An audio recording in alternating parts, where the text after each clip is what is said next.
Fortunately, you didn't. But you know, when we're talking, what is interesting when we're talking about it is how far these reality shows, you know, you're being baptized on it, you're the most famous in the world. Right. I read today that they're now going to do a reality show on teenage girls in New York, most of them from private school, one from public. The rich girls. And I think, where are their parents? They make a reality show about everything. Yeah, but when you get teenage kids, enough trouble with teenagers in general. Everybody wants to be famous. They all want to be. But that's not where they all started. I think a lot of them started. I came from Survivor, was the second one. That was not the goal of people on there. That was a very adventurous time. There are very good reality shows like ABC Extreme Home Makeover. It does good things. That's a reality show when you're trying to help people. But Joy, you brought up something about being on a reality show. You were talking to me when we were coming up the stairs. Does it give you a better career? I was saying not about you, Elizabeth. That these people, not you, because you were, you know, you were not on TV yet. We didn't know you yet. But if you're on these reality shows and you're already a has-been, okay, which is what it is, basically, it's the F list.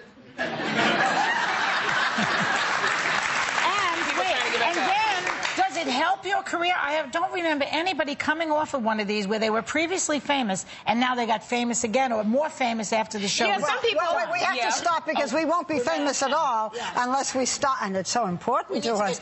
We have to stop. We'll come because Elizabeth has to get some things off her mind. Yeah. We'll be back. One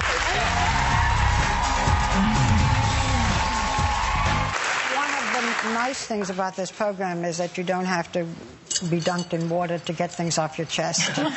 So Elizabeth has something that's disturbed her, and here's your chance. Sure. Well, shockingly, Playboy went from a source of chauvinistic celebration of women to what I would call as a hate site yesterday, officially. They posted an article entitled "So Right It's Wrong," where the writer wrote an article where he described in detail hateful, misogynist, sexual conquests over women, the 10 conservative women he would like to hate.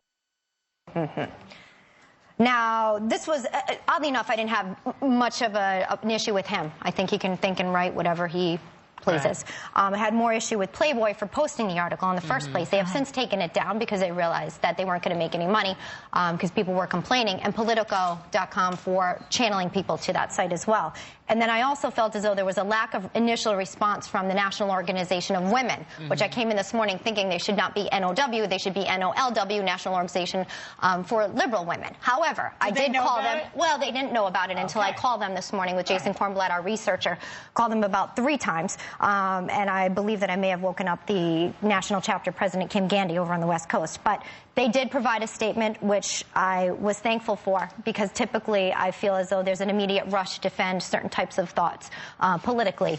And they had an article, and they released a statement that said that Playboy's article is nothing less than the promotion and acceptance of violence against women. This is the latest offensive and disturbing public display of sexualized violence that is increasingly directed toward women in our culture. The truth is we live in a rape culture, and the fact that the company promoted this piece on its website illustrates the management, along with the writer, do not think much about the empowerment of women, and when their opinions differ from theirs, they want them humiliated. So I thank the NOW, So then it's not the NOLW anymore. It's not the L. There's no L in there. But I'm thankful because this was... Playboy taken this off, because what we've just done now is made a lot of people want to watch it, unfortunately. Look, this Have they taken it down? Well, they did take it down. Okay. They are not able to find it. They realized that, I think, more on a financial level, that they would lose some backing on it. But the fact that they put it up in the first place is awful, and I think to say that you want to hate body. Well, that's also saying you want to rape. You want to rape a woman. And there's a little difference there. So I feel great that they actually stepped up and made a statement. So I thank you for taking my call, and thank you. Thank you for not giving it any more attention than it does. Giving it the attention. You're getting it off your chest. Okay. So while we are talking, I feel so baptized and close to God at this moment. He was speaking through you. I hope so. Well, later on in the program, we have Claire Shipman on with us, who's an NBC correspondent and a friend. And Claire has written a book, and we're going to be talking to her about it. But the book talks about the fact that more and more women are saying to their bosses, I'm going to stay home. I don't want to summarize it poorly. I'm going to stay home, work 3 days a week, 4 days a week, and because we have BlackBerries and computers, we can do this. And more women are saying to their bosses, my family comes first. I'm only going to work 3 or 4 days. And the bosses, many of them, most of them, applaud and say, isn't that great? And therefore, we can all learn from this. But it makes one wonder, first of all, what about the women who are not doing it?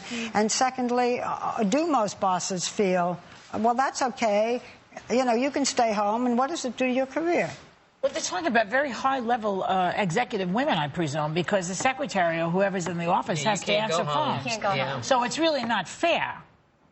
But you know, really, it's not all women. I think, too, the concern is that I know some of my friends who've actually done this. The corporations have come to them and said, hey, if you take a little less pay, we'll still pay your insurance. You can do your work from home, and, you know, we'll do it. They do. And I think that women more than not, maybe more than men, would be more willing to take the time and do it at home. Men, I think, FaceTime means more to them. But what happens if the man goes in and says, I mean, if the woman does it, you know, you say, well, the children, you're putting family first. What if the man goes in and says, you know what, I'm going to work 3 days a week? I think a man wants to spend more time at home with his children. Don't you think men want to spend more time with their children? I think men do, but I think it's so funny because I think we're raised so differently. Men are raised to go out there and work and provide, and women are too these days. Yeah, and that's the thing. I came up with this thing of, you know, my mom would tell me, you know, you can have it all. You can do what you want to do. You can be who you want to be. And I am, but then she didn't say to me, but you're going to have incredible guilt once you get to that place. Well, and but Claire says, and we'll ask her about it, she says you shouldn't have guilt. But I also, don't you worry about the fact, though, that if this does happen, I mean, part of me thinks there's a fine line between the woman saying, yes, I'm going to do this from home, and then the woman being absent in the workplace and only having the presence of males there. I think that's also something that they need to be careful of. You don't want to actually have all the men in the business being there and the woman not having a face. All the men with the good-looking secretaries. Think about this, women. Think about that. You don't want it.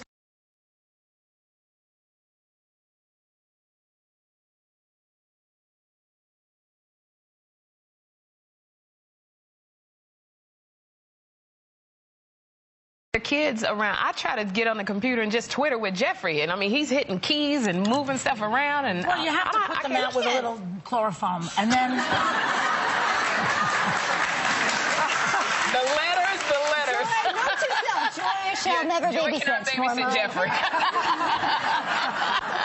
Imagine being married to an anesthesiologist. I mean, they can do whatever they want. You're sleeping. No more. What are you doing? Most of them are single. Anesthesiologist is single. We are unrehearsed and slightly crazy. Do you have something you want to say? Oh my gosh, check out the Inside View. It's a look at how a live show goes behind the scenes.